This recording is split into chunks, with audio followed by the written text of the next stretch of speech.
This week we're going to be working on the intentional conversation exercise.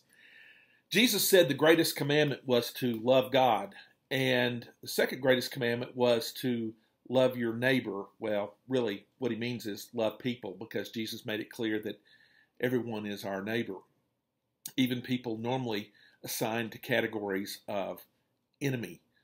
So the first command is to love God, the second command is to love people.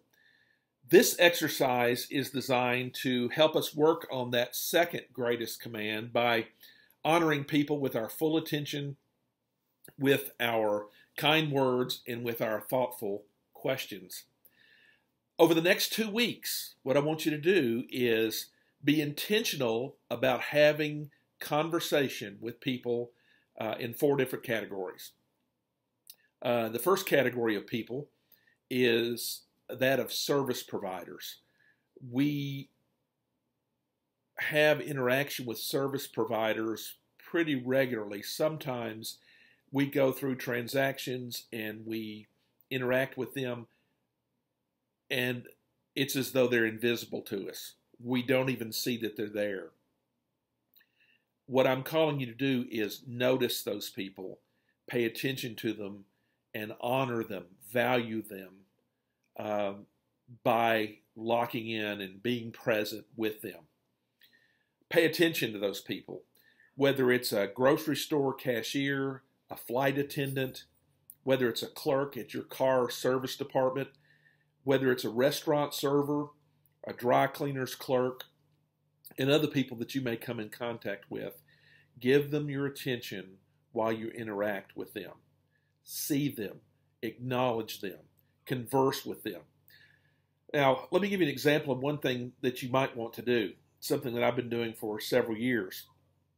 Ask any of those people to tell you their best story that they have from the time that they've worked at that place where you're doing business or in that job that they're currently in. For example, for years I've been asking servers at restaurants to tell me their best story, their best server story. And I've been writing these things down for years. There are some amazing stories. Some of them are just heartwarming. Some of them are terrifying. Some of them you just can't believe people do this kind of thing. They always enjoy telling stories, and they will feel valued if you sit and listen to their story. Obviously, you don't want to make them late. You have to be careful how you do it. But we've all got common sense enough to do that. I've recently started asking flight attendants. I don't fly very much, but when I do, I always try to find what looks like a seasoned flight attendant, somebody's been at it for a while, and ask them what their best story is. And I've heard some hilarious stories. And again, I've recently started doing it when I go to the checkout at the grocery store. I ask the clerk. Some of the clerks that check me out at the grocery store, and I usually try to do, I avoid the self-checkout. It's faster, but I don't get to interact with people. So I choose to wait in the line so I can interact with people and talk to them. Well, I've started asking them, what's your best story? And again, some of these people that check me out have been working there 20 years, 25 years. And they have some amazing stories. Some stories about how well people have treated them. Some stories about how terribly people have treated them. They always feel valued when they get to share those stories.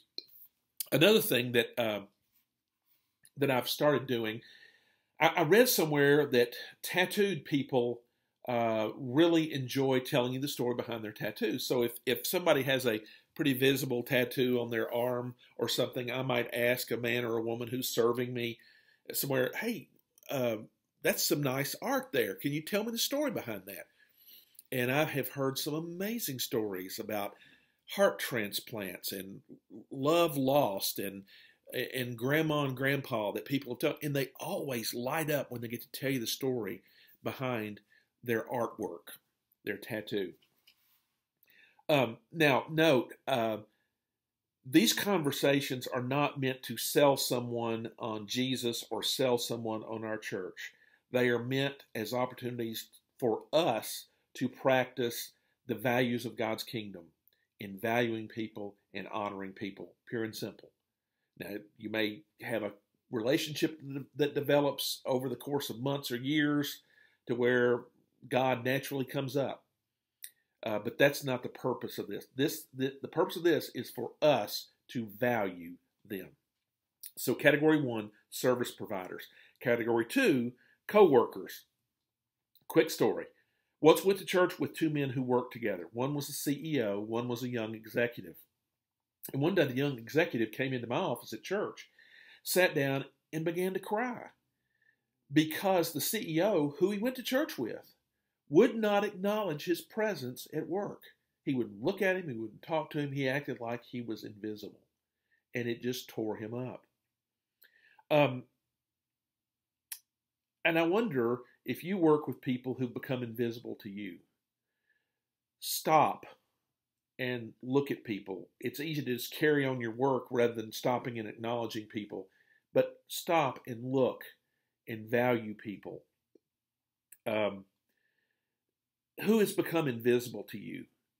Make sure that you see them and make sure that you're intentional in talking with them and that you're fully present with them when you do. So category 1, service providers. Category 2, co-workers. Category 3 is an interesting category. It's what I'm calling follow-ups. Sometimes people will come to us and open up and tell us deep stories. I mean, a problem they're having or a real joy that they're having. And sometimes I think those things pop out before people even realize they're opening up and telling us these things. Well, sometimes we forget to follow up on those stories.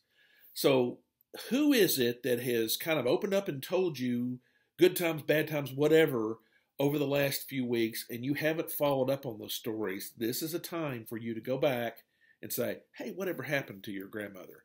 Whatever happened about that situation you were telling me about? That's category 3. And category 4 is family. Because of our busy schedules, family time is hard to come by. It's often rare. And because we live in an age of mass distractions, it's easy to not be fully present whenever that family time does come about. So what I want you to do is to schedule time to be with your family. And when you're there, be fully present. Honor their time. Respect them. One practical way to have intentional conversation with the family would be to, during dinner, for example, go around the table and ask everybody, what was your high and low of the day?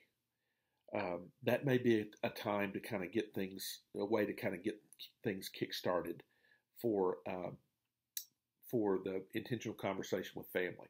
Okay, quickly, last thing. Make notes of the intentional conversations that you've had on that day. Now, you may want to use your smartphone. You may want to use a piece of paper or a journal, whatever. You've been doing this already in the other exercises. Write these things down. Bring that with you when you come to the next growth group meeting, and we're going to have some conversations about what was the hardest thing to do, what was the easiest thing to do, were there any follow-ups you had to do, and how did the family time go? We'll talk about that next time. But this time, be focused on intentional conversations, and I hope that this is a blessed time.